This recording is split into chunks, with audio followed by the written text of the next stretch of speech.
todos muito bem-vindos. Tem início agora mais um programa Filtração. Hoje o nosso tema é a análise do cenário econômico. Lembrando que o programa é uma iniciativa da Abrafiltros e também das revistas Meio Filtrante e TAI. Toda terça e quinta nós temos um encontro marcado aqui às 3 horas da tarde com diversos temas, recebendo diversos profissionais, muitos convidados. Serei o mediador desses encontros, a convite da Abrafiltros e também das revistas, a quem eu já agradeço. Lembrando que quem não conseguiu assistir o programa aqui ao vivo, terá a oportunidade de assistir também o programa na íntegra no canal da TV Filtros, canal que é da revista Meio Filtrante, também da revista TAI. Então, você terá a oportunidade de acompanhar tudo que a gente discutiu aqui. Hoje a gente recebe o professor Roberto Dumas Damas.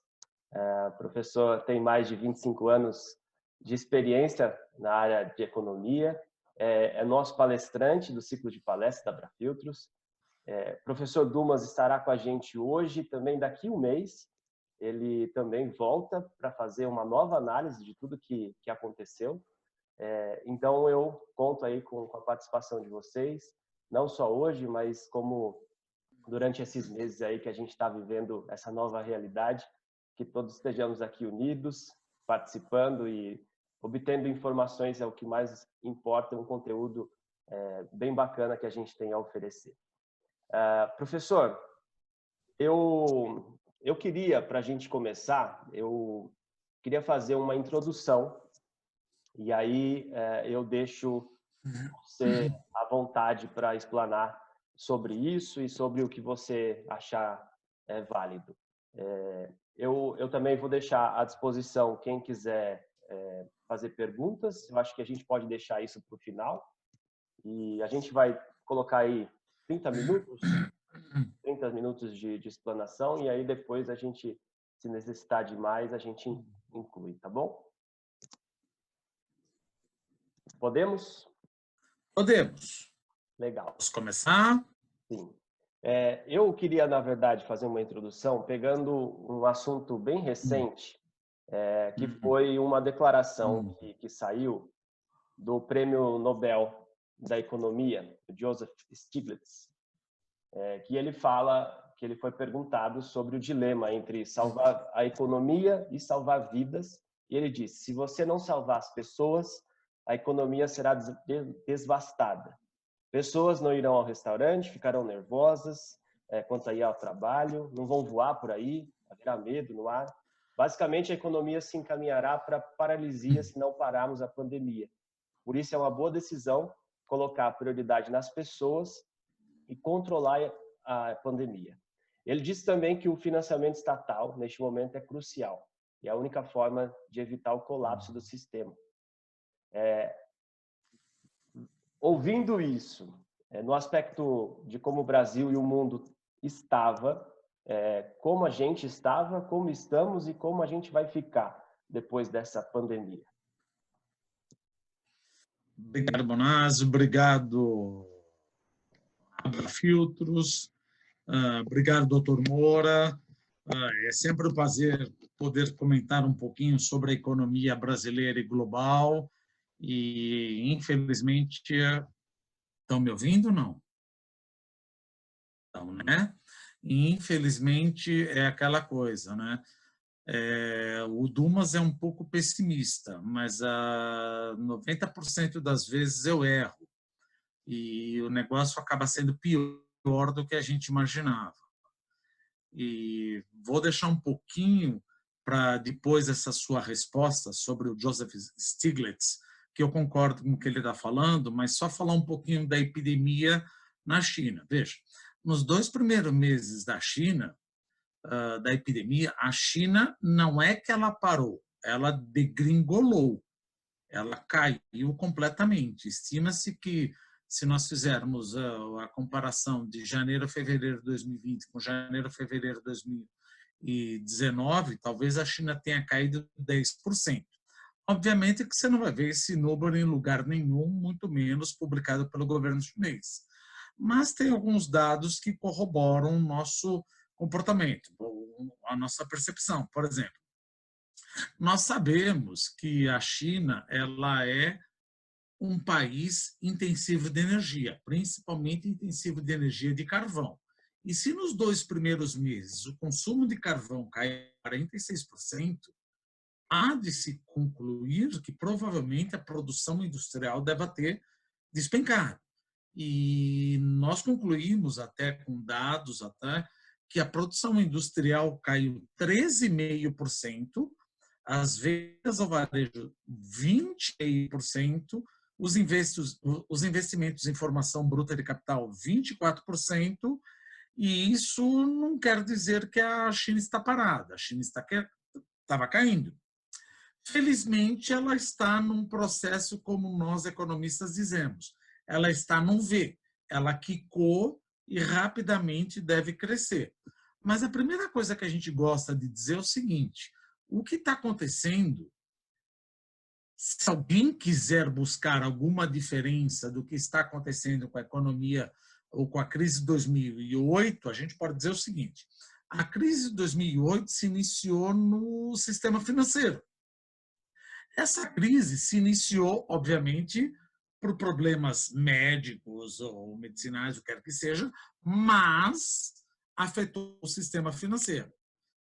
Mas se a gente trocar exatamente o que nós estamos falando em aspectos econômicos, primeira coisa, essa crise é uma crise de choque de demanda. Por que choque de demanda? Sabendo que a China degringolou 10%, 12%, e sabendo que a China consome de 50% a 62% de todos as commodities metálicas, como, por exemplo, 62% do minério de ferro, 55% do zinco, alumínio e cobre, dá para perceber que esses países que exportam essas commodities metálicas, como, por exemplo, Brasil, Chile, Colômbia, África do Sul e Austrália, deveriam sofrer uma possibilidade de uma menor entrada de capitais.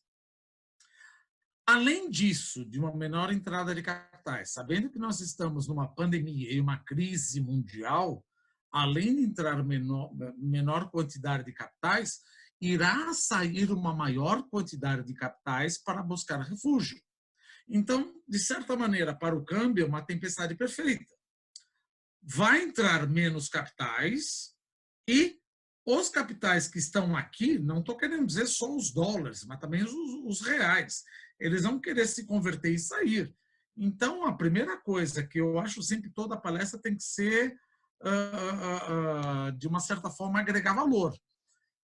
Dificilmente o câmbio deve voltar para 4 ou 5 ou 4,5 ou 5. A tendência do câmbio é para cima. Não, mas você tem certeza? Não, economia, como eu sempre digo, a gente nunca tem certeza. Economia é uma ciência social, nós alocamos probabilidades. E a probabilidade de o câmbio continuar depreciando é maior do que a probabilidade do que o câmbio voltar para 4,5. Voltamos em V, veja, eu fiz um estudo aqui que junta um índice onde você coloca tráfego de passageiros, consumo de carvão, poluição, todas essas coisas, e fiz um mix de tal sorte que nos 2 primeiros meses você vê que esse índice caiu 60%. Mas a partir de já março, começo de abril, ele já subiu 75%. Não, mas esse crescimento ele é anabolizado. Não há a menor dúvida que ele é anabolizado.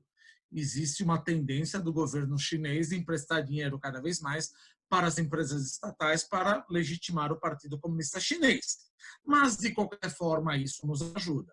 Além de um choque de demanda, que é o que nós temos também um choque de oferta.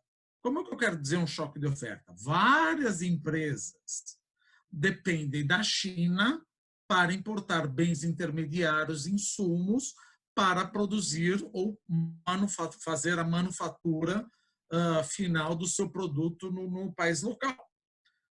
Quais setores seriam esses? Por exemplo, eletroeletrônicos, autopeças, automóveis. Mas você fala, poxa vida, um automóvel, será que poderia parar por causa da China? Sim, às vezes é questão de um cluster, é questão de um para-brisa que não chegou, e isso prejudica de tal sorte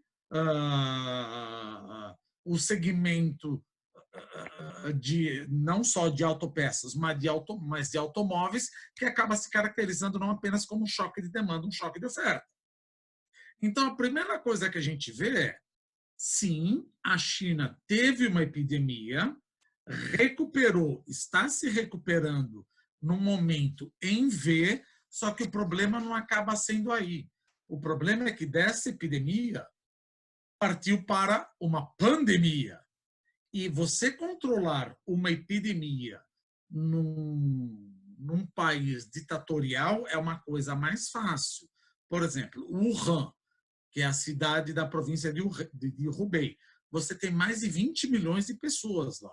20 milhões de pessoas, mais ou menos, é maior do que tem em Londres e em Nova York. Você fazer o lockdown disso daí é uma coisa simples, mas não seria uma coisa simples em países como a Itália, Espanha. Bom, mas, de qualquer maneira, isso bateu na Espanha, isso bateu na Itália de forma assustadora, isso bateu no Reino Unido, tanto é que o Boris Johnson está em UTI, isso bateu na França. Então, só para você ter uma ideia, a última estimativa do Economist Intelligence Unit mostra que a Alemanha, esse ano, deve cair pelo menos 6%, a Itália 7%, a Espanha 3%, o Reino Unido 5% e a França 5%. Então, você pode esquecer da Europa. Você pode esquecer da Europa como se fosse o teu motor de crescimento, porque economia você tem praticamente 4 motores. O primeiro motor que eu vejo aqui seria a exportação. A exportação, em que pese que no começo do ano ajudou, porque nós exportamos commodities agrícolas e numa maneira de garantir o suplemento alimentar, nossas exportações cresceram. O segundo maior comprador das nossas exportações é a União Europeia. Então, esqueça da União Europeia, porque a União Europeia, o último PMI, que a gente chama Purchasing Manager Index, e o pessoal resolve traduzir como índice de gerentes de compra. Não sei como é que isso pode dizer. Geralmente, o índice de gerente de compras, você tem que estar em 50. O que quer dizer 50? 50 você não está nem crescendo e nem caindo. Na zona do euro, agora em março, ela foi para 29,7. Então, a zona do euro, a União Europeia, está numa forte contração. Então, o meu segundo maior comprador está numa forte contração. Olha como já está machucando o meu segundo motor de crescimento. Qual é o meu terceiro motor de crescimento, ainda usando as exportações? São os Estados Unidos. Veja, os Estados Unidos, o último relatório da Goldman Sachs mostrou que, em termos anualizados, os Estados Unidos devem cair 34% no segundo trimestre e devem recuperar. Mas isso daí deve dar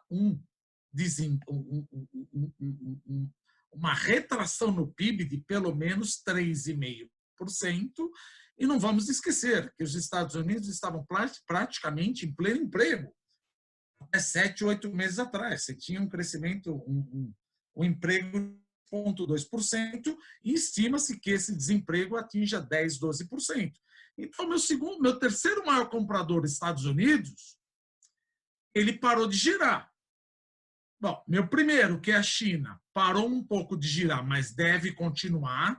Meu segundo comprador, que são os países da União Europeia, pararam de crescer. O meu terceiro maior comprador, às vezes vai de segundo, terceiro, etc. Os Estados Unidos pararam de crescer e vão contrair, e aí você pensa no meu quarto maior comprador, que é a Argentina. Puxa vida, a Argentina acabou de dar um calote na dívida externa. Então, a expectativa de crescimento da Argentina é de pelo menos menos 6,5%. Então, você esqueça esse termômetro ou esse motor de crescimento. Aí você pensa, tá, qual seria o outro motor? Eu não gosto muito de falar do ano de 2020, porque o ano de 2020, de certa maneira, não estamos agregando valor. O ano de 2020 acabou. É importante agora nós pensarmos no ano de 2021. Mas, obviamente, que o que acontece em 2020 acaba impactando no ano de 2021. 2020, só para nós concluirmos a conversa, quem está com pressa, não há a menor chance do Brasil crescer, não, né? Mas ter uma contração do PIB melhor do que 5%. Provavelmente o nosso PIB deve cair 5%. Aí você fala, mas 5% é muito. Analise. No ano passado, quando estávamos em lua de mel com o governo, com o executivo, com o legislativo, com o judiciário, nós crescemos 1%. No momento onde o mundo não estava em crise, na época 2015 e 2016, nós caímos 3,5%. Então, cair de 5% a 5,5%, que é como o mundo já está esperando, não é desprezível. Mas voltamos pelo lado dos investimentos. Aí você pensa, qual seria o investidor disposto a investir? Esse ano, esquece, ninguém vai querer investir. Provavelmente, as empresas vão querer sobreviver. Quer, já eu falo, quer através de uma ajuda do governo ou quer através de caixa própria. Mas 2021, será que as empresas vão investir? Aí vem a análise e o psique um pouco da política. 2021, nós estamos um ano antes da eleição. Nós sabemos que o executivo anda em rusgas com o legislativo, que, por sua vez, anda em rusgas com o judiciário. No ano passado, nós aprovamos, em um ano, quando estávamos em lua de mel, nós aprovamos a PEC, como é que se diz? Da Previdência. Aprovamos a PEC da Previdência, etc. E tal, conseguimos aprovar a PEC da Previdência, mas isso demorou um ano. Hoje, o que a gente tem que aprovar? Nós temos que aprovar a PEC do Pacto Federativo, a PEC da Reforma Administrativa, a PEC da Reforma Tributária, a PEC da Reforma Emergencial e a privatização da Eletrobras e a autonomia do Banco Central. Aí fica a pergunta. Eu não estou fazendo nenhuma projeção. Eu gostaria que os senhores utilizassem o que eu estou falando para, eventualmente, fazer o teu business plan. Qual é a probabilidade do Congresso querer colocar uma azeitona na empada do Executivo e aprovar essas medidas justamente no momento onde começamos uma corrida presidencial? Então, eu não acho que essas serão aprovadas rapidamente. E quando você está numa crise como essa, é o que mais você precisa, justamente aprovar as reformas. Eu não vejo isso acontecendo em 2021, por dois motivos. Primeiro, a crise ou as rusgas que existem entre executivo e legislativo. E segundo, sabendo que o meu PIB vai cair 5,5%, veja, isso me traz como é que se diz? Uma ociosidade na economia muito maior. Ora, se a ociosidade na economia é muito maior, por que diabos eu vou investir justamente no momento onde existe umas rusgas entre o executivo e o legislativo? Então, se você começa a colocar exportação não será o meu driver de economic growth, não é por aí que nós vamos crescer. Investimento, dificilmente nós cresceremos. Terceiro, o que sobrou? Nós vamos falar já do governo. Consumo. Ora, eu espero que o nosso desemprego, infelizmente, em que pese todas as medidas do governo para tentar manter, principalmente as pequenas, pelo consumo, se você não consegue nem investimento, nem exportação, e eu espero que o consumo deva cair, muito provavelmente o nível de desemprego, que deve estar em 11,6, alguma coisa, deva bater 15%. Então, eu não tenho mais motor para crescimento. Puxa vida, mas vamos voltar um pouco para 2020. Qual seria o meu motor de crescimento? Não motor de crescimento, mas qual seria o meu balão de oxigênio? O step-in do governo. Mas você fala, mas como é que o governo pode fazer um step-in e entrar justamente agora, quando ele estava num processo de querer endereçar o aumento da dívida pública? Estamos em momentos de guerra. Nós já sabemos, inclusive agora entrando na tua pergunta, Bonato, nós já sabemos que, por exemplo, o déficit fiscal, o déficit primário deveria ficar mais ou menos 1,5% a 2%, nós devemos fechar em 5%. Isso dá mais de 500 bilhões de reais. Mas qual é o problema disso? Será que o governo deveria intervir? Que foi justamente aquela pergunta. Devemos intervir ou não devemos intervir? Vamos analisar as duas maneiras. Não vamos intervir. Se nós não interviermos, ou seja, o governo, o Tesouro, não fizer a intervenção, ficar absolutamente liberal, eu não acho que o governo virou keynesiano. Ele simplesmente está deixando as empresas no modo de sobrevivência. Mas ele está deixando as empresas, de qualquer maneira, isso vai custar. Se ele não fizer isso, o nível de mortes a longo prazo, ou seja, desemprego, será muito maior. O nível de empresas que vão quebrar será muito maior. A base de tributação deve piorar drasticamente. Então, você intervindo ou não, o meu déficit fiscal vai explodir. Então, não é melhor você intervir de tal sorte que o capital econômico dessas empresas permaneça, de certa maneira, constante, para que no momento de decolagem ela já esteja pronta, ao invés dela estar completamente destruída? Então, nós defendemos, eu defendo, a presença do governo. E aí você pode falar mais Dumas. Eu ouço você falar na Abrafiltros há pelo menos 4, 5 anos que quanto maior a déficit, quanto maior a dívida pública, maior o juro de longo prazo. É verdade. Por quê? Porque quanto maior a dívida pública, que está em 75%, deve bater 90%, veja, eu tenho idade. Eu já lembro o que aconteceu em 82, eu lembro o que aconteceu em 87, eu lembro o que aconteceu no Plano Collor, eu me lembro o que aconteceu em 99, então isso me assusta muito. Sabendo que o governo está gastando, eventualmente, posso pensar, como se não houvesse amanhã, isso me assusta por 2 motivos. Ele está mais endividado, não precisa ser economista. É a mesma coisa, quando você vai pedir dinheiro no Bradesco, ou Itaú, qualquer banco, se você deve 1 milhão, ele te cobra alguma coisa. Se no dia seguinte você pede mais 1 milhão, ele te cobra mais outra coisa. Agora, se no terceiro dia você pede 50 milhões, ele fala, o que está acontecendo? Você está mais arriscado, então eu peço mais taxa de juro. Então, esse é o risco do déficit fiscal subir. Quando o déficit fiscal sobe, existem 2 riscos.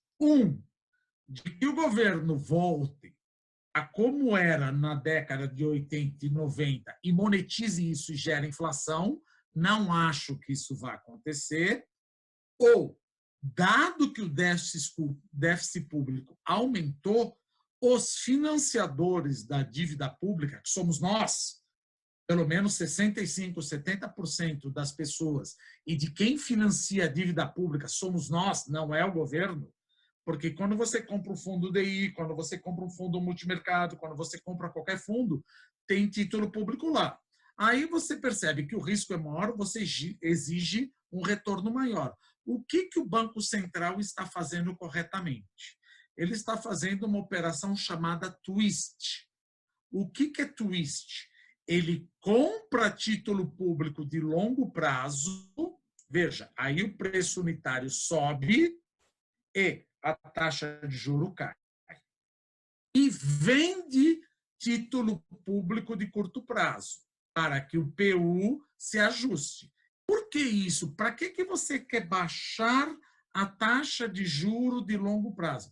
Não estou querendo dizer que isso vai ajudar a empresa, mas a taxa de juro de longo prazo é o meu principal balizamento para precificar operações de crédito. Então, o Banco Central está fazendo uma operação de twist, e isso deve ocorrer. Mas, voltando lá, além de tudo isso, investimento não deve decolar, nem esse ano, acho muito difícil no ano que vem. Desemprego deve bater e já volto na dívida pública. Quais são os setores que devem se beneficiar? Não espere muito de mim falar quais são os setores que devem se beneficiar. Eu vou gastar muito mais tempo nos setores que devem se machucar. Por exemplo, eletroeletrônicos. Por que eletroeletrônicos? Veja, se você pegar o teu iPhone, muitas vezes eu falei na palestra, você olha o teu iPhone, está lá escrito, não é made in China, é assembled in China. E muitas coisas que nós fazemos em termos de eletroeletrônicos, nós precisamos de insumos e bens intermediários vindos da China. E a China ainda não está bombando de tal sorte que pode ajudar o mercado de eletroeletrônicos. Tanto é que a gente espera que o mercado de eletroeletrônicos deva cair de 20% a 24%. Além do choque de demanda, olha que interessante, choque de demanda, ninguém quer comprar, e o choque de oferta. Eu não tenho peças para acabar com isso. Outras, autopeças, automóveis, como nós havíamos falado, turismo, não há a menor dúvida, construção, engenharia, embalagens, lógico, que se não vende coisa, você não vai ter o setor embalagem. Linha branca, linha marrom. O que é linha branca, linha marrom? Veja, se você está no lockdown, proibido de sair de casa, ou se eventualmente o Dória, ou qualquer que seja, você não vai sair de casa, como eu sempre digo, e falar para a tua mulher, oba, vamos trocar toda a cozinha e todo o imobiliário. Então, linha branca, linha marrom, também vai sofrer. Químico, o setor químico, ele está capilarizado em tudo isso. Aí você pode pensar, não, mas eu acho que o setor de hospital deve se dar bem. Não, não vai se dar bem. Por que não vai se dar bem? Porque geralmente quem vai no hospital hoje em dia são pacientes que querem fazer testes do Covid-19. Ninguém vai ao hospital hoje em dia para fazer uma ressonância magnética, para fazer um check-up, porque eles têm medo de pegar o Covid-19. Só que testes de Covid-19 não gera receita, como deveria gerar. Então, hospitais também vão sofrer. Apesar de parecer uma coisa muito absurda, como é que o hospital vai sofrer? Sofre, porque o único cara que entra no hospital, ele quer saber, gente, eu estou com Covid-19 ou não? Quero fazer um check-up, quero fazer uma esteira ou um Doppler colorido. Ele não vai, porque ele está com medo danado. Então, os hospitais acabam perecendo nesse sentido. Quem se beneficia? Não é que se beneficia, ninguém se beneficia. É aquela coisa, quem perde menos? Supermercados, hipermercados, farmácia, outra coisa. Outro setor que pode sentir o efeito, por exemplo, medicamentos, não é secundária, como é o nome? Genéricos, desculpa. Genéricos, porque os medicamentos genéricos, geralmente, eles usam um princípio ativo vindo da China e da Índia. E como a China ainda não recuperou completamente, você não tem... Olha o choque de oferta de novo. Então, esses medicamentos acabam... Pode ser que esses medicamentos acabam com preço maior. Acaba com preço maior. Então, nós estamos numa conjunção de choque de oferta com choque de demanda.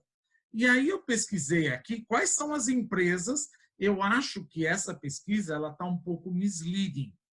Ela não reflete exatamente o que está acontecendo.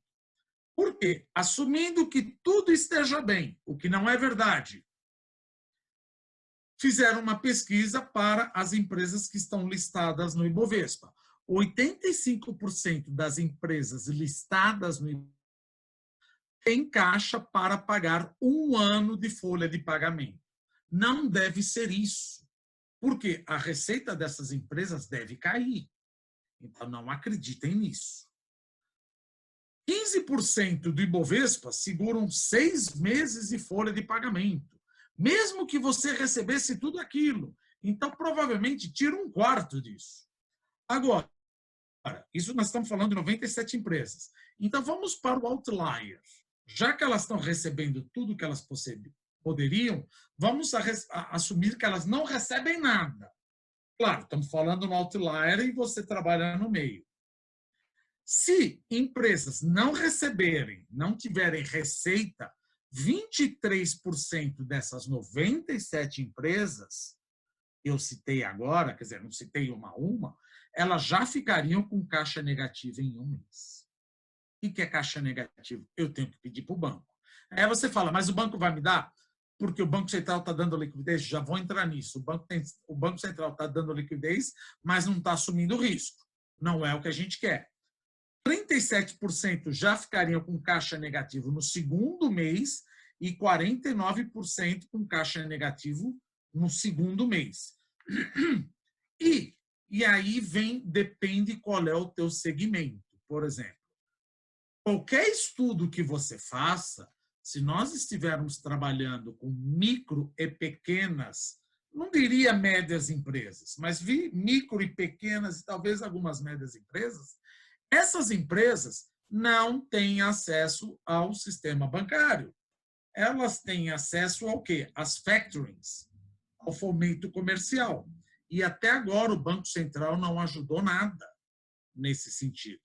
E o que é pior, essas empresas pequenas, elas empregam 80% da população economicamente ativa, ou melhor, dos empregados formais e informais.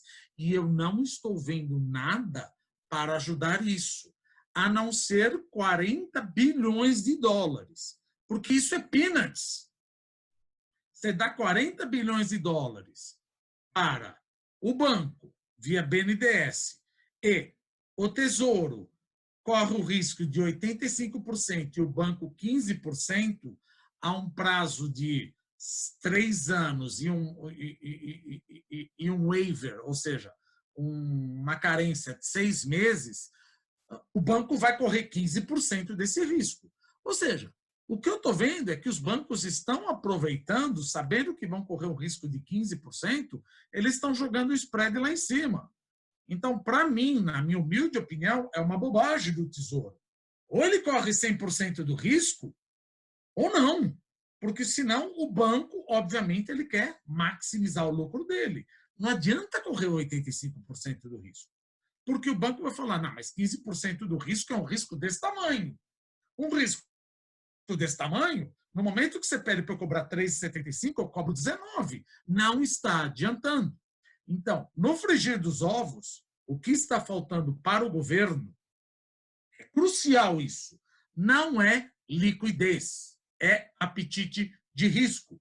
Não adianta dar dinheiro para os bancos se eles não têm apetite de risco. Bancos são safados. Não, não tem isso que banco é safado. Eu sei, nada mais charmoso do que falar mal de banco. Mas banco tem acionista. Se eu descobrir que eu comprei uma ação de determinado banco e esse banco está emprestando por uma empresa que provavelmente não vai pagar, eu vou vender a ação dessa empresa. Não é a função do banco. Então, é importante que o Tesouro faça o step-in de uma vez por todas. Já vou entrar nas políticas do Federal Reserve dos Estados Unidos e o que o Brasil está fazendo. Mas só um ponto. O que está acontecendo com o petróleo? Não há a menor dúvida que a Rússia quer estrangular a produção de petróleo de shale oil dos Estados Unidos. Por quê? Coisa de umas 3 semanas atrás, Eles tiveram uma reunião com o líder da OPEP, a Arábia Saudita, junto com a Rússia, que não faz parte da OPEP, para justamente, olha, dado que o mundo está num choque de demanda, seria mais do que importante nós reduzirmos a oferta de petróleo. A Rússia falou, não, eu quero aumentar a oferta de petróleo. Por isso que o barril de petróleo caiu para quase, não sei se caiu abaixo de $20.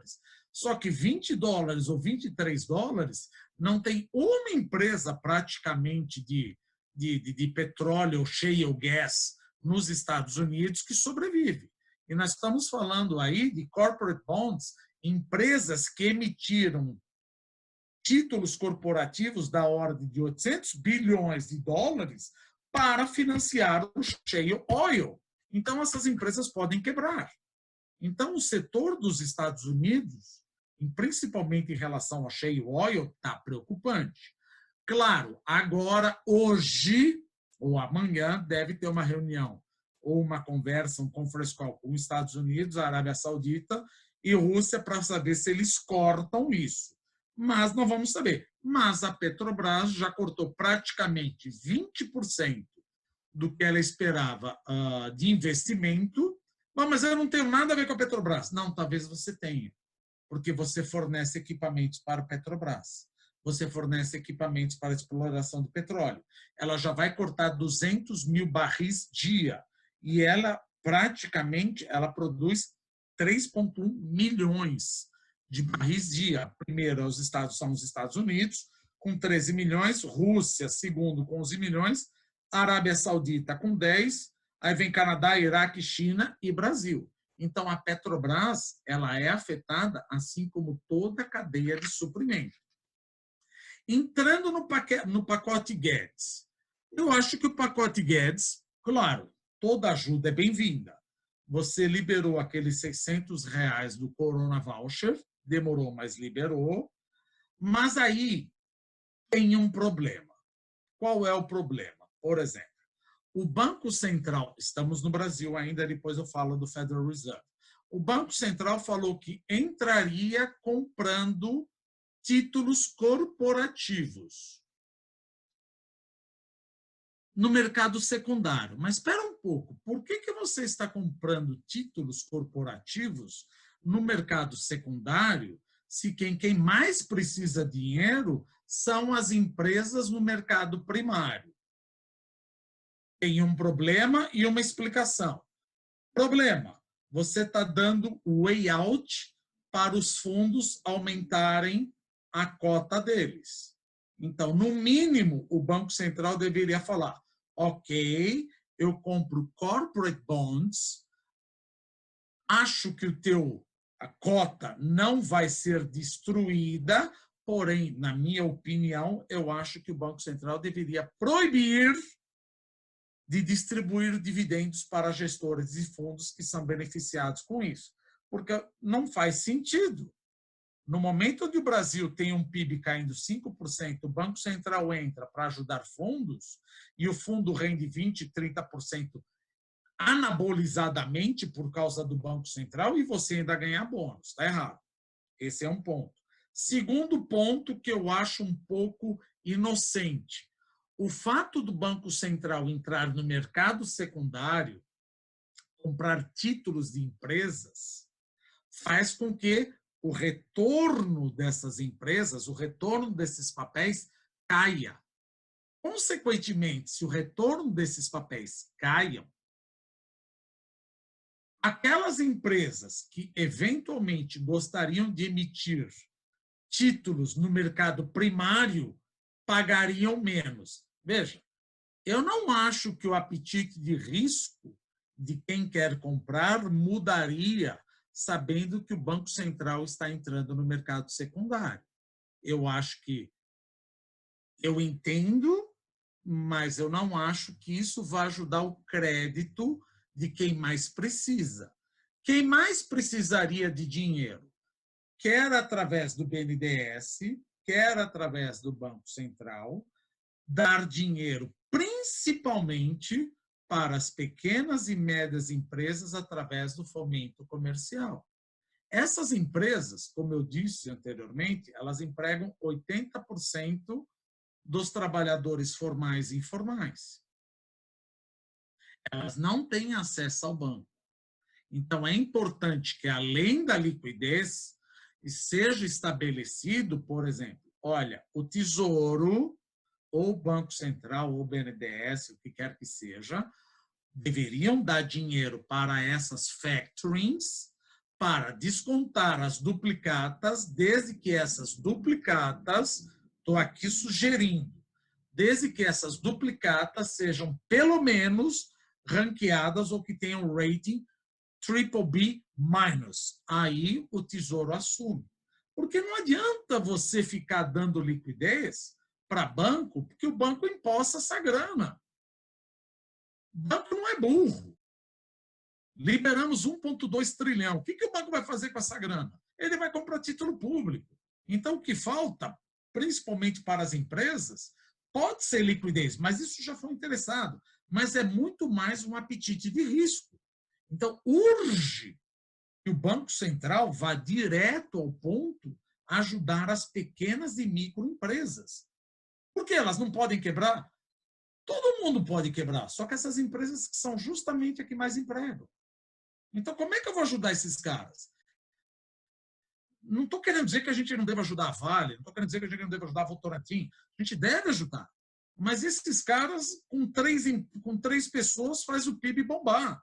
Agora, as empresas pequenas de serviço, que você precisa de uma grana muito maior, elas empregam muito mais pessoas. E aí é o que volta o negócio. Você tem que manter um cenário de liquidez e de emergência. A empresa não vai bombar. Você está ligado a aparelho, você está indo numa UTI. Agora, fazer uma empresa morrer e depois tentar ressuscitá-la no momento de uma recuperação, dada a burocracia do Brasil, é um inferno um negócio desse. É um inferno. Aí voltamos no que o Banco Central dos Estados Unidos está fazendo.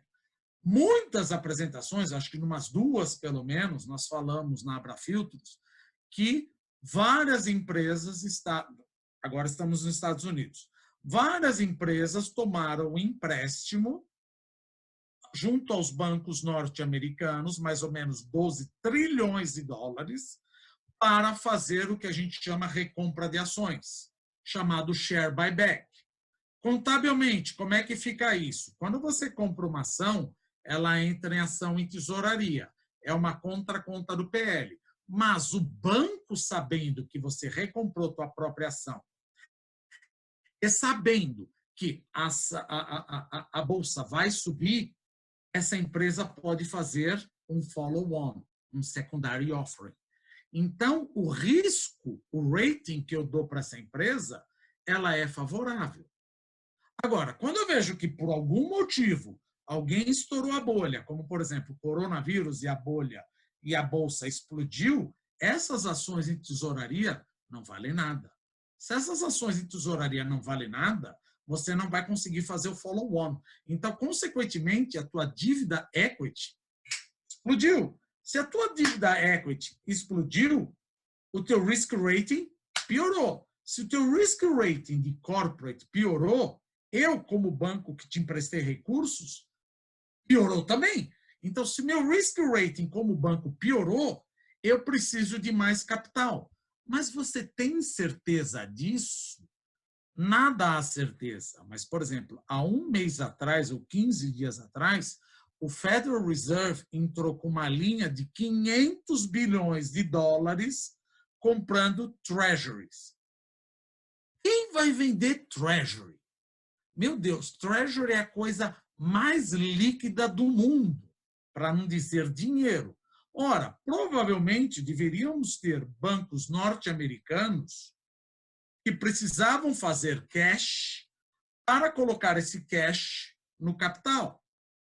E a hora que você pega o bid-ask spread, ou seja, o spread de compra-venda do treasury, ele abriu um bico de pato.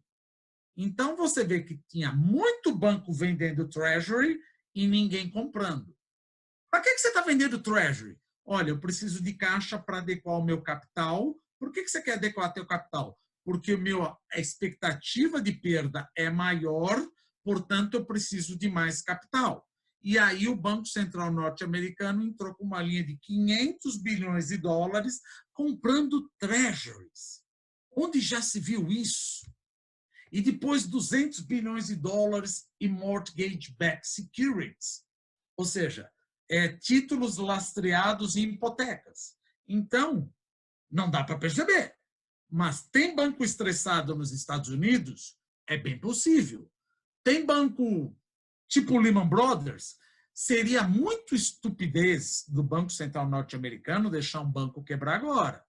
Mas há de vocês verificarem se daqui a 2, 3, 4 ou 5 meses teremos uma fusão de bancos grandes. Aí você vai ver qual era o banco que estava abrindo o bico.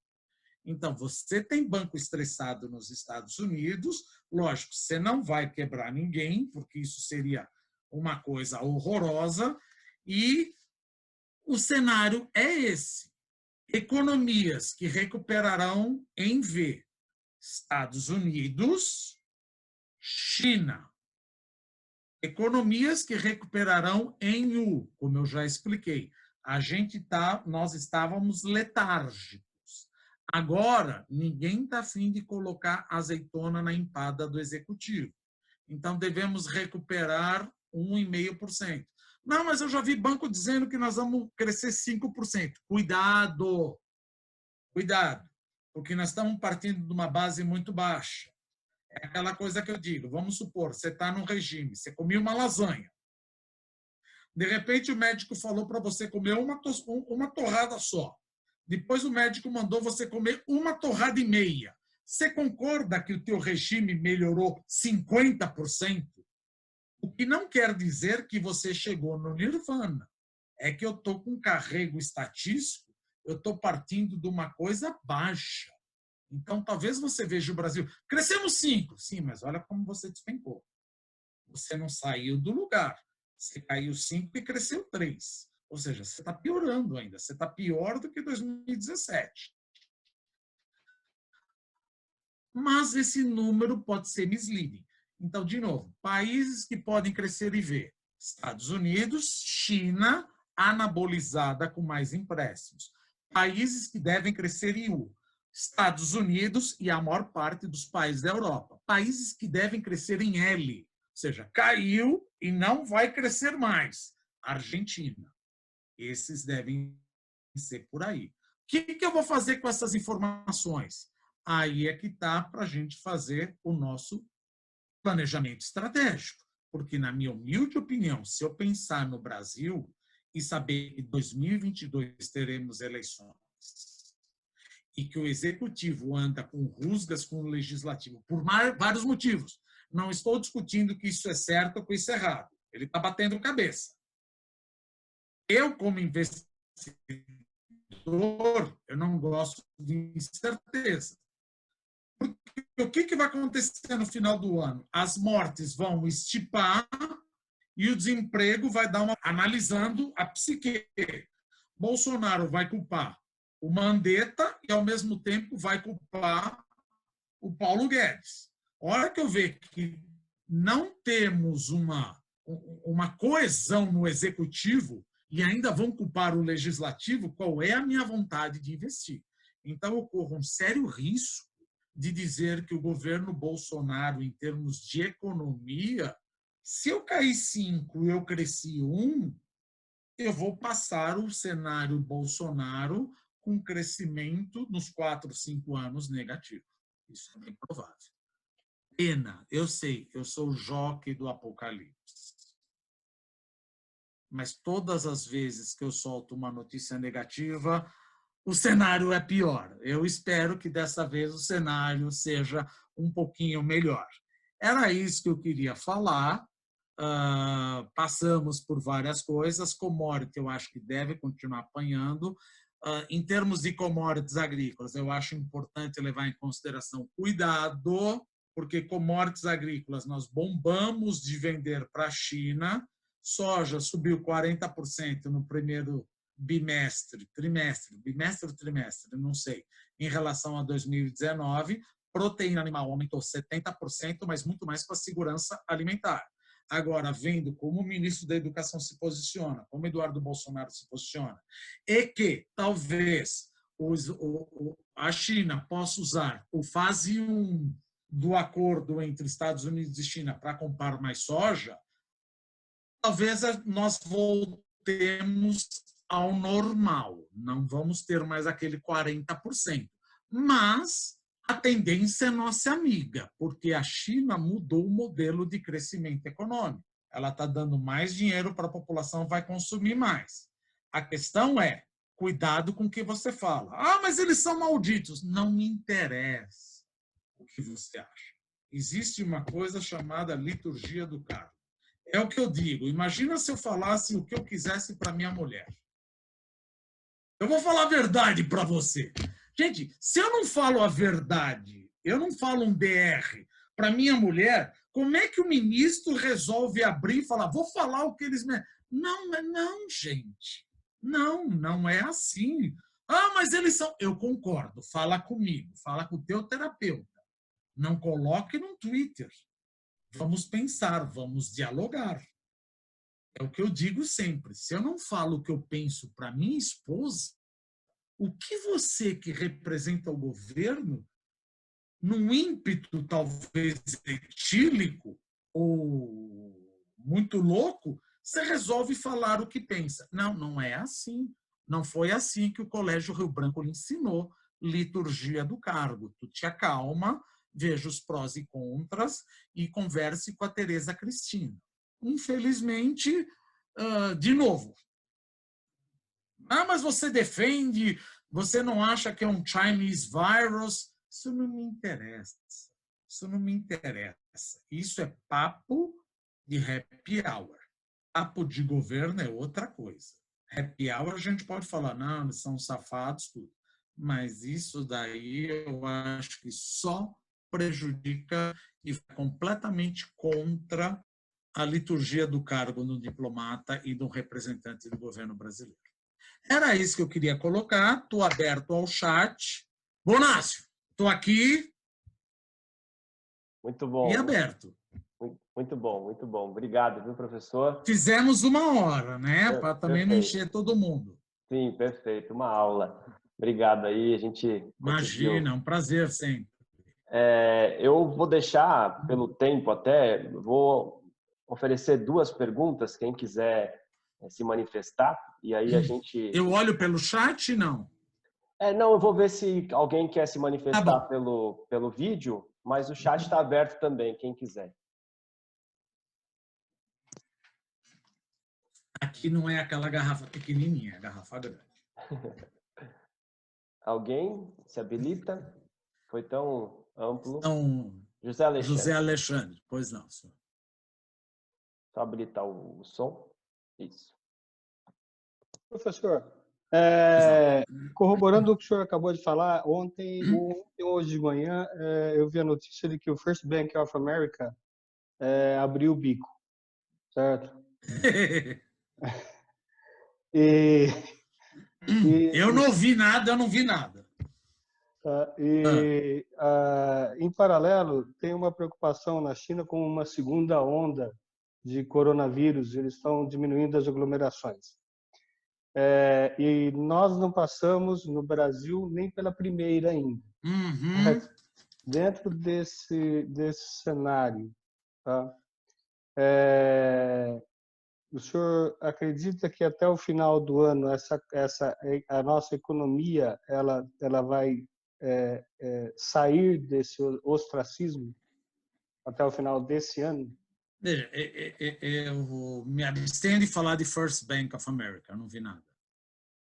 Não gosto de mexer nessas coisas, tira nomes. Mas, por exemplo, a segunda onda é bem provável. Por quê? Porque no momento que teve a epidemia na China, vários expatriados voltaram para a Europa e para os Estados Unidos. Só que aí o vírus foi para a Europa e para os Estados Unidos. Então, faz sentido os chineses falarem, agora que eu controlei, vocês podem trazer de volta esses vírus para cá. Tanto é que, quando o governo abriu para passeios, etc., depois de uma semana ele fechou tudo. Ele fechou cinema, ele fechou parques, porque ele está com medo e é possível de uma segunda wave de epidemia. Agora, eu também não gosto de deixar sem resposta, né? Existe uma coisa em bancos chamado GSIB, Great Systemic Important Banks, os bancos mais importantes globalmente.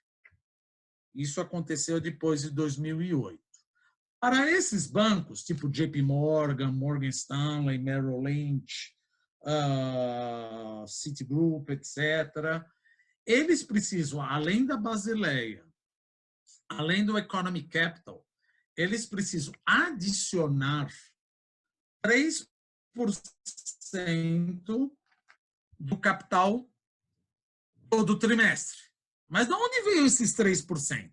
Esses 3% é a média do retorno sobre o patrimônio que esses bancos tiveram nos últimos, por exemplo, 8 meses. Então, se você está ok, business as usual, além da Basileia, além do Economic Capital, eu quero que você me adicione 3%. Tudo bem? Se isso chama GSIB Surcharge. Se você tiver em sua carteira, o senhor travou, tá tudo bem aí? Senhor José? José? Ele está ok. Ele tirou a câmera. Ah, não, mas não está travado, né? Então, não, está ok, só não, tá ok. Não, fica à vontade. Esses 3% é um business as usual. Se por acaso eu estou analisando o seu balanço, senhor José, e o senhor tem só crédito AAA, Double B, o senhor está perfeito. Então, o senhor não precisa ter uma fórmula paramétrica definida pelo Federal Reserve. Então, o senhor não precisa aumentar o capital em 3%. O senhor precisa aumentar o capital em 2%. Olha que coisa bacana. Porém, existem bancos que estão muito arriscados. Isso já foi publicado pela Goldman Sachs e nós mostramos na apresentação na Abrafiltros. Por exemplo, o JP Morgan, ele tem um GSIB Surcharge de 4,9%. Puxa vida, você está cheio de crédito Triple C aí. Porque eu peço, na média, 3. Agora estou pedindo quase 5. Não quer dizer que está quebrado. Não é isso. Só estou querendo dizer que, dentre os bancos, o que o Goldman Sachs mostrou era que o JP Morgan era um dos bancos mais arriscados em dezembro de 2019. Ninguém está dizendo que está quebrado ou não. Mas, baseado nisso, você deveria pedir 3. Agora, o Federal Reserve pede 4,9, ou seja, você precisa mais capital. Por que você precisa mais capital? Porque eu acho que você tem um expected loss maior do que a maioria. Não tire conclusões, que eu não quero que o senhor tire conclusões. Só coloque que, olha, esse banco aparentemente estava mais arriscado que os outros, porque ele tinha um GSIB, Global Sustainable Important Banks, Surcharge, acima de 3%. 3,5%, ok. Ele precisou de 4,9%. Estava até num slide que nós mostramos em dezembro. Tem banco estressado lá. Tem banco estressado. Senão não teria por que o Banco Central entrar comprando Treasury. Quando você compra Treasury, você está ajudando o banco. O banco precisa de liquidez para adequar o capital. E é óbvio que o banco, ou melhor, o Banco Central não vai cair na estupidez de fazer o que fez em 2008. Não importa que você seja um zumbi. Não é hora de te quebrar agora. Eu vou te levando para mais 4, 5 meses e depois a gente vê. Quebrar agora é gritar fogo no teatro. Não faça isso. Não faça isso. Aí o interbancário seca, a Europa seca, tudo seca. O que também não quer dizer que eu vou te deixar para sempre vivendo às custas do Fed. Mas agora não é hora de te quebrar. Não estou dizendo que ninguém vai quebrar. Pelo amor de Deus. Aí vem um jornalista e fala, Dumas falou que tá... Não, não falei nada. Ninguém vai quebrar. Só estou falando que o GSIB de determinado banco é maior do que a média. Só isso. Perfeito. Muito obrigado. Tá? Nada. Obrigado, Alexandre. Mais uma pergunta? Hum. Temos aqui uma no chat. Todos em casa, né, meu? Dumas, você acredita... Ó, a pergunta do Victor. Cadê, Vitor? Deixa eu abrir aqui, meu. Lá no chat. Você acredita que o índice de Ibovespa pode cair mais com essa crise econômica? Sim, quando posso. Ô, filho, se sim, quando posso, você acha que ela pode chegar? Vitor, vamos pensar uma coisa. Agora é aquela coisa que eu vou te explicar, e você fala, porra, o Dumas não falou nada. Primeira coisa, como você avalia uma empresa? Fluxo de caixa descontado. Perfeito. Qual é a premissa do fluxo de caixa descontado? Eu preciso saber o que vai saber com a economia. Perfeito. Você sabe quando vai acabar a pandemia? Não. Então, se você não sabe a premissa básica, eu tendo a dizer que a faca ainda está caindo. Se a faca ainda está caindo, não é hora de você comprar para montar o teu portfólio. Ah, mas eu trabalho em day trade. Cara, day trade todo dia é dia. Porque num dia a ação cai 10, é óbvio que no outro dia ela sobe 6. Agora, montar um portfólio agora, eu faço a pergunta. O que você acha que vai acontecer com tal empresa? A tua resposta vai ser, depende da pandemia. Rest my case. Então, a gente não tem a premissa básica para dizer para quanto vai. Eu acho ainda que tem coisa para cair. Porque, vamos lá, vamos pensar. O pico não chegou nos Estados Unidos. Ah, mas todo mundo sabe. Na hora que vier o pico nos Estados Unidos vai ser assustador. O pico não chegou no Brasil. E na hora que chegar o pico vai ser assustador. Também não estou falando para você não entrar no day trade. Agora, você quer fazer posição? Não acho hora. Não acho... Ah, mas, de novo, o que você quer fazer? Quer ficar 5 anos? Ah, cara, então relaxa. Só ver uma empresa que não vai quebrar, que certamente em 5 anos você se dá bem. Principalmente em agribusiness, em saúde e educação. Não, quero ganhar em 3 meses. Aí cuidado. Trabalha no day trade. Se alguém falar, vai bater 70 mil pontos, 65 mil pontos, eles estão fazendo grafismo. Grafismo, sabe como funciona? Olha, se romper, vai embora. Se não romper, cai. Bicho, o que você me avisou? Você não avisou nada com o grafista. Então, cuidado com os grafistas. É bom para day trade, mas não vai colocar a tua posição... De novo, day trade, show de bola. Você pode ganhar 6% num dia. Isso sim. Mas agora, não vai comprar uma ação e ver às 18 horas no dia seguinte quanto ela está. Você tem que estar super updated com isso. Tem condições da recuperação brasileira ser em L? Tem. Eu não sei o poder de destruição do governo. Veja, me surpreende cada vez mais. De novo, não estou defendendo.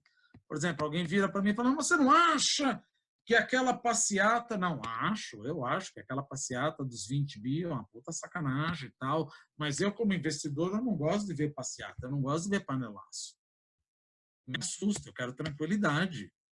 Se você for lá para trás, em 2014, a taxa de juros nunca esteve tão baixa, tirando agora. Mas o investimento caiu 4,4. Por quê? Porque todo mundo saia na rua. Qual era a demanda? Não era por causa dos 20 centavos. Eu, como investidor, falo, eu não gosto dessa bagunça no meu país. Isso me assusta. Todo mundo quebrando tudo, black blocs. Não. Tem outros países mais tranquilos. Então, respondendo, porque todo economista foge. Né? Tem possibilidade de ser em L? Tem.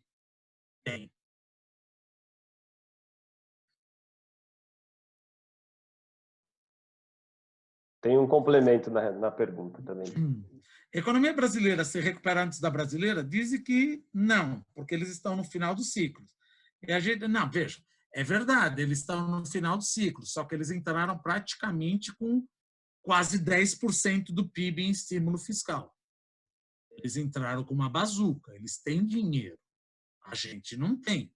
Era óbvio que eles estavam no bico do corvo. Só que agora eles fizeram tudo, eles estão dando dinheiro, $1.200 para a família, etc. Tal. Então, infelizmente, é aquela coisa, o governo não tem dinheiro. Só não dá para o governo dinheiro gastar para cacete?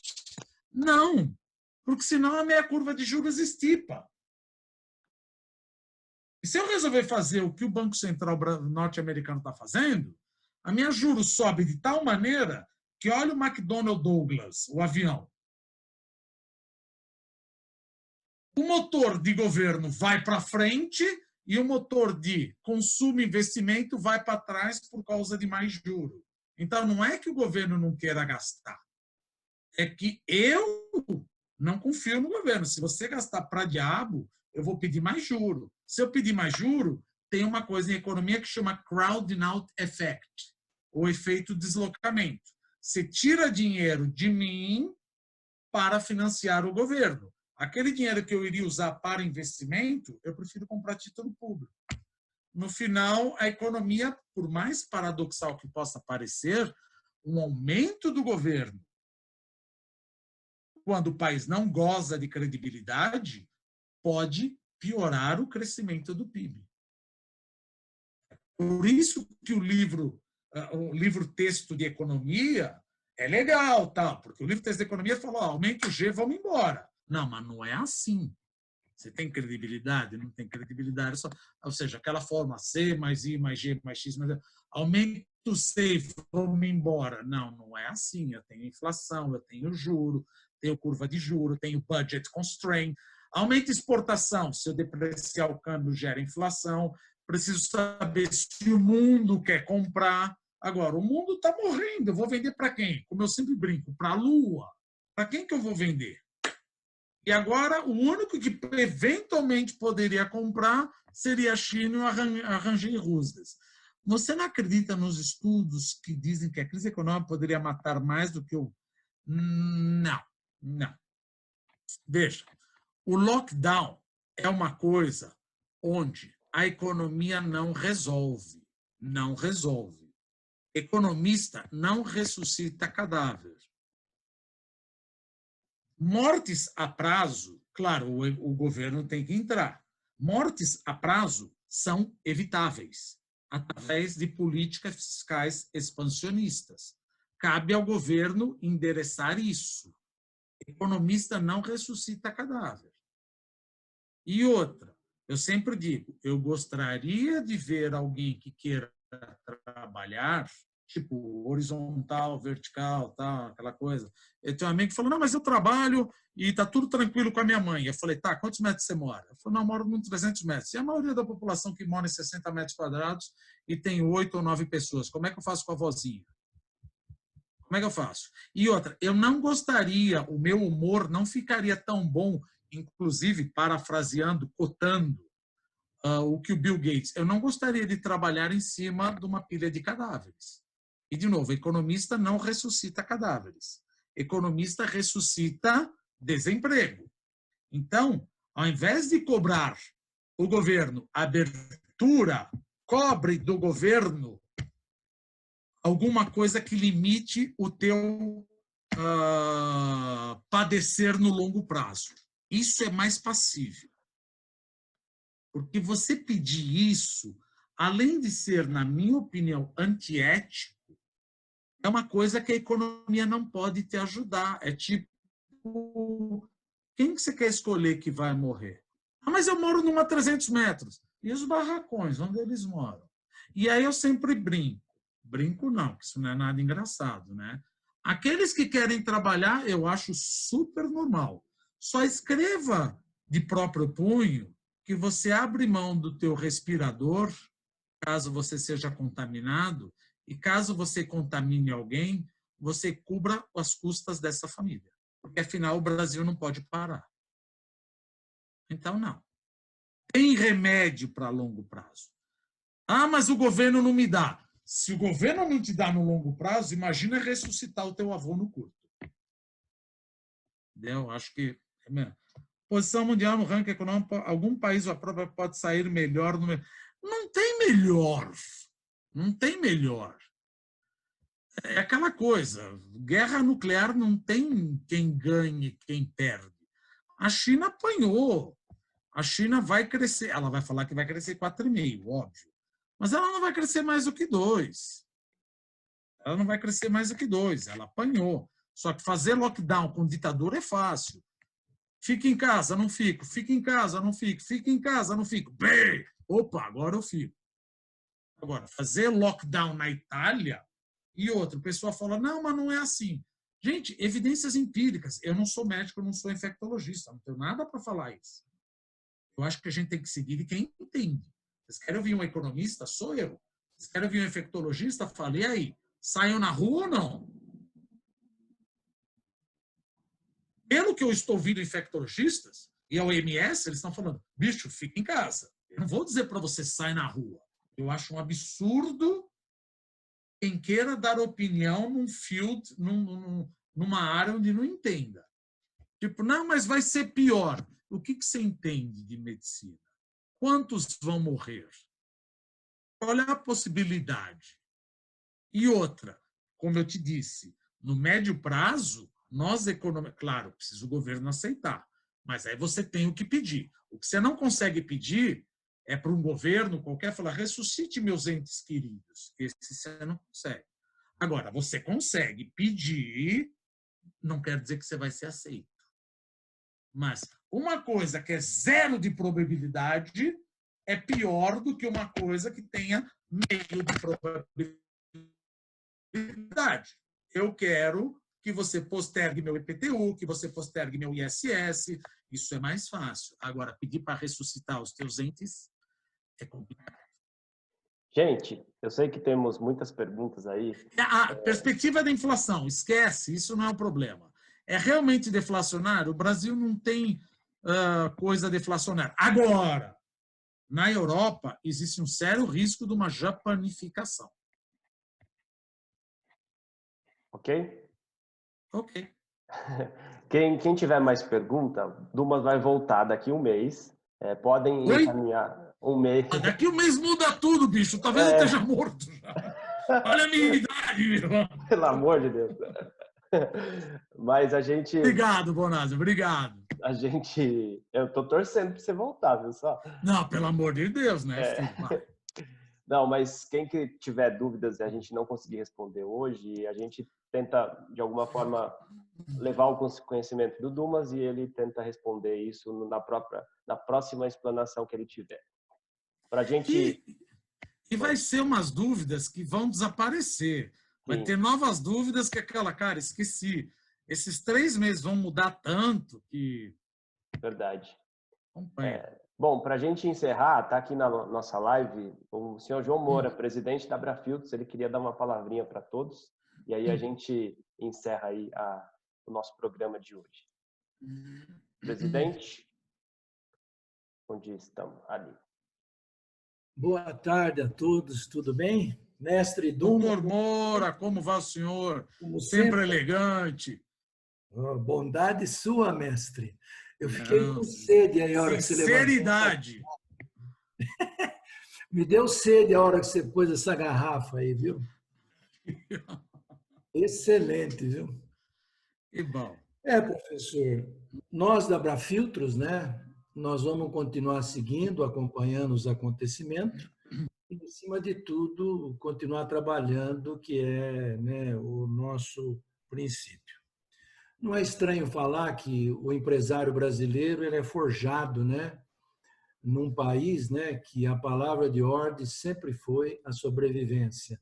Então, as crises vêm, as crises vão, mais uma que está aí para nos ensinar. O Brasil não vai ser o mesmo, nós vamos mudar muito, nós vamos crescer numa série de outros trabalhos, serviços, né?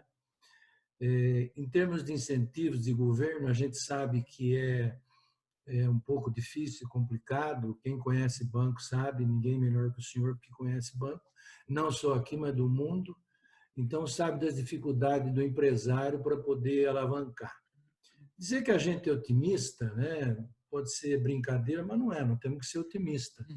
Eu acho que a palavra que fica hoje é que nós temos que trabalhar, nós temos que nos reinventar e nós dependemos da força de trabalho de toda a cadeia produtiva para que a gente possa minimizar o que talvez nos espera, o que realmente nos espera. E isso, evidentemente, que vai ter um custo, como tudo tem custo, e eu acredito que a longo prazo a gente vai poder diluir isso aí. Evidente que cada empresa está preparada de um jeito, de uma forma, né? Como você citou aí, o pequeno, né? O pequeno prestador de serviço que emprega mais gente comparado com os grupos grandes de trabalho tem uma diferença quando recorre a empréstimo, recorre a um BNDES, em função da estrutura e da postura. Mas eu acho que no momento que nós vivemos, nós precisamos nos dar as mãos, precisamos seguir em frente para fazer a mudança, cada um, né, dentro das suas condições, dentro das suas empresas, para que a gente possa ter, num curto prazo de tempo, o restabelecimento da nossa economia, dos nossos mercados, e torcer para que Deus nos ilumine para que a gente alcance isso o mais rápido possível. Eu quero agradecer mais uma vez a sua atenção, a sua gentileza, o seu conhecimento que ajuda e vem trazer todas as informações que nós sempre estamos buscando. Eu quero agradecer o Adriano pelo trabalho, pela condução do trabalho e a todos os nossos participantes. Um abraço a todos. Obrigado, presidente. Um último recadinho só para a gente encerrar. Dizer que o programa Filtração é uma iniciativa da Abrafiltros, em parceria e também da revista Meio Filtrante, da revista TAI, a quem a gente agradece. A Rogéria Sene, editora da revista, está aqui online também com a gente. Doutora Rogéria, um aplauso para ela. Obrigado pela presença e parceria. Loiana Cortes também aqui presente. Loiana. Obrigado a todos aí que participaram da nossa live. Dizer que o conteúdo, assim como o programa de hoje, todos os programas estarão disponíveis no canal da TV Filtros, um canal da revista Meio Filtrante e da revista TAI. E a gente convida para que na quinta-feira vocês estejam conosco, às 15 horas. O tema da live e do nosso programa vai ser o mercado de filtros automotivos durante a crise do Covid-2019. E a gente espera e conta com a presença de todos. Professor, muito obrigado. É sempre um prazer te ouvir, uma aula, como eu disse. E até eu que agradeço, Bonatti. Obrigado. É sempre bom estar com vocês, Dr. Moro, e essa família maravilhosa, e todo mundo aí. Muito obrigado, espero sempre estar podendo contribuir com vocês. Obrigado, gente. Obrigado, doutor. Se cuidem, fiquem em casa e até a próxima. Isso, ninguém vai sair para casa, pode deixar. Tchau, tchau. Um abraço, gente. Obrigado. Tchau, tchau.